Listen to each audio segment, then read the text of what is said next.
গুরুত্বপূর্ণ বৈঠক এখানে আজকে সকাল 10টার সময় এখানে 10টা থেকে শুরু হয়েছিল। কিছুক্ষণ আগে আমরা সেই কমিটির বৈঠকটি শেষ করলাম। সেখানে বেশ কিছু গুরুত্বপূর্ণ সিদ্ধান্ত আমরা গ্রহণ করেছি। আমরা আশা করছি দেশ গড়ার পরিকল্পনার এই কর্মসূচিটি বাস্তবায়নের জন্য আমাদের যে কর্মপদ্ধতিটি ঠিক করা হয়েছে, অর্থাৎ এখানে জাতীয়তাবাদী ছাত্র দল, যুব দল, কৃষক দল, স্বেচ্ছাসেবক দল এবং ওলামা দল, এদের প্রতি জেলা থেকে 5 জন করে শীর্ষ পর্যায়ের প্রতিনিধি উপস্থিত থাকবেন। এটা অঙ্গ সংগঠনের এই 5টি অঙ্গ সংগঠন এই যে কর্মশালাটি, যে মত বিনিময়টি অনুষ্ঠিত হবে, সেখানে উপস্থিত থাকবেন এই 5টি অঙ্গ সংগঠনের প্রতি জেলা ভিত্তিক 5 জন করে শীর্ষ নেতা এবং বিএনপি অর্থাৎ 11 এবং 13 তারিখে 2 দিন ব্যাপী হবে বিএনপির বৈঠক। সেখানেও জেলা পর্যায়ের 5 জন, শীর্ষ 5 জন এবং থানা পদমর্যাদায় উপজেলা এবং পৌরসভা 2 জন করে প্রেসিডেন্ট সেক্রেটারি, 2 জন করে নেতৃবৃন্দ এই মত বিনিময় সভায় উপস্থিত থাকবেন। তো সেটি 7ই ডিসেম্বর এই কর্মসূচিটি শুরু হবে জাতীয়তাবাদী ছাত্র দলকে নিয়ে। জাতীয়তাবাদী ছাত্র দল তাদের 2 দিন এই সেশনটি রয়েছে, 7 এবং 8। 7 তারিখে এটি উদ্বোধন করবেন দলের সংগ্রামী মহাসচিব মির্জা ফখরুল ইসলাম আলমগীর এবং 8 তারিখে কর্মসূচিটির উদ্বোধন করবেন জনাব মোহাম্মদ সালাউদ্দিন আহমেদ, জাতীয় স্থায়ী কমিটির সদস্য। 9 ডিসেম্বর জাতীয়তাবাদী স্বেচ্ছাসেবক দল এবং জাতীয়তাবাদী ওলামা দলের তাদের এই মত বিনিময় সভা অনুষ্ঠিত হবে। সেখানে উদ্বোধন করবেন জনাব নজরুল ইসলাম খান, জাতীয় স্থায়ী কমিটি, বিএনপি।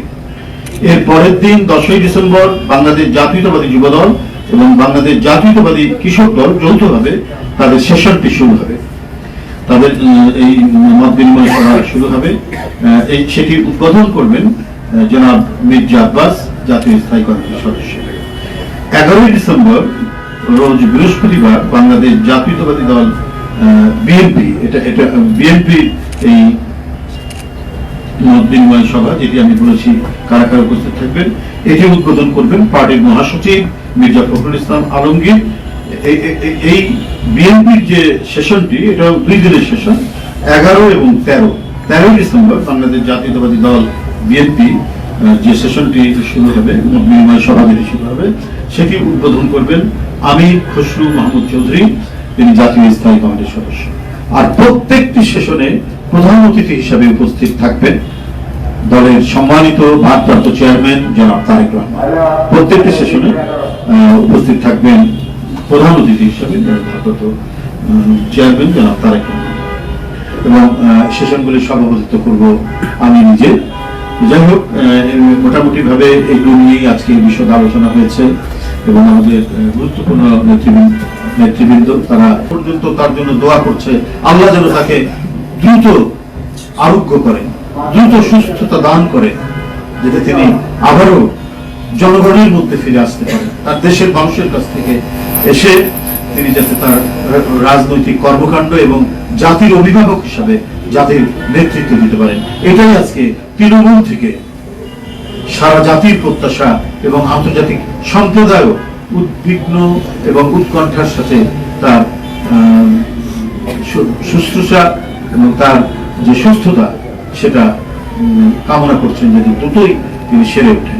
যাই হোক, আমরা এই মহান দেশপ্রেমিক নেত্রী, দেশনেত্রী বেগম খালেদা জিয়ার আশু সুস্থতা কামনায় আগামীকাল শুক্রবার প্রতিটি মসজিদে, দেশের প্রতিটি মসজিদে, মন্দিরে এবং অন্যান্য ধর্ম সম্প্রদায়ের উপাসনালয়ে তার আরোগ্য কামনায় অন্যান্য সম্প্রদায়, ধর্মীয় সম্প্রদায়, হিন্দু, বৌদ্ধ, খ্রিস্টান, তারা প্রার্থনা করবেন এবং বাংলাদেশের প্রতিটি মসজিদ, সেখানে তার আরোগ্য কামনায় আমরা দোয়া এবং মোনাজাত করব। প্রতিটি মসজিদে মসজিদে দোয়া এবং মোনাজাত করা হবে তার দ্রুত সুস্থতার জন্য এবং অন্যান্য সম্প্রদায় তাদের নিজ নিজ উপাসনালয়ে দেশনেত্রীর জন্য প্রার্থনা করবে। এই কর্মসূচিটি আপনাদের সামনে জানালাম। আপনারা ভালো থাকবেন, সকলকে ধন্যবাদ। আপনারা যে কর্মসূচি দিয়েছেন দেশ গড়ার পরিকল্পনা, সেখানে কি পার্টির ভারপ্রাপ্ত চেয়ারম্যান তিনি কি সরাসরি থাকবেন নাকি ভার্চুয়াল থাকবেন? সেদিনই আপনারা দেখতে পাবেন। আমরা এখন পর্যন্ত জানি যে তিনি সেখানে থাকবেন এবং তিনি ভার্চুয়ালি থাকবেন। এখন পর্যন্ত আমি যেটা জানি সেটাই আপনাদের সামনে জানালাম, যে এই পর্যন্ত তিনি যেভাবে করে এসছেন সেভাবে তিনি করবেন। আর আপনি যে উদ্দেশ্যে প্রশ্নটা করেছেন সেটা ইতিমধ্যে আমরা অনেকবারই বলেছি। সুতরাং এইটা আপনারা নিশ্চিত থাকেন, যখন ওনার ফিরে আসার ঠিক সেই সময় তিনি ফিরে আসবেন। তিনি জনগণের নেতা, জনগণের সুখ দুঃখ এবং সংকটে তিনি তাদের পাশে থেকেছেন, ঠিক সময় আসবেন। আপনারা তো এটাও জানেন যে তার মা কোটি কোটি মানুষের অত্যন্ত শ্রদ্ধেয় একজন নেত্রী, তিনি গুরুতর অসুস্থ।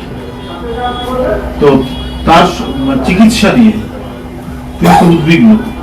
তো সেই চিকিৎসার কি সিদ্ধান্ত হয় না হয়, অনেক কিছু বিষয় তো আছে। তিনি তো পরিবারেরও তো জ্যেষ্ঠ সন্তান। সবকিছু চিন্তা করে তারপর দেশ, মানুষ, রাজনীতি সব চিন্তা করেই উনি সিদ্ধান্ত নেবেন।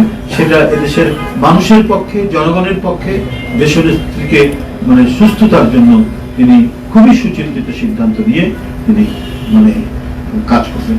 ধন্যবাদ।